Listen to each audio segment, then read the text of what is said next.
पाटना से आइल बा खबरवा त लागल बा नौकरिया आए सैया। पटना से आइल बा खबरवा त लागल बा नौकरिया ए सैया।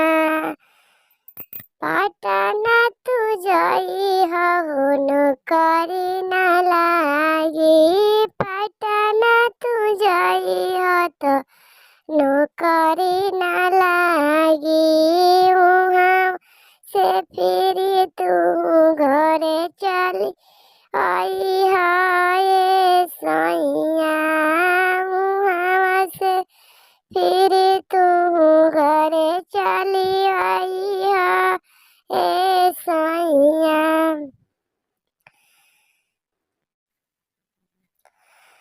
अरे मूलिया पर धई के छितनिया टमाटर बेचे जई है ए सैया।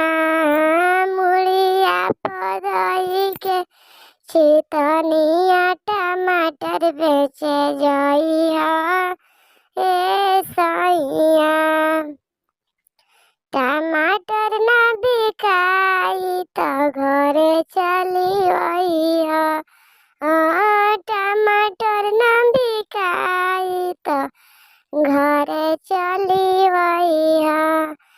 अरे का खावा तर धई के लाई कावा तू घर घर खेलई हाय सैया।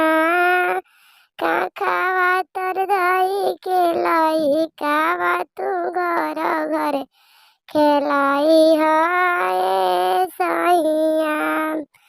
अरे पटना से आइल बा खबरवा त लागल बा नौकरिया ए सैया।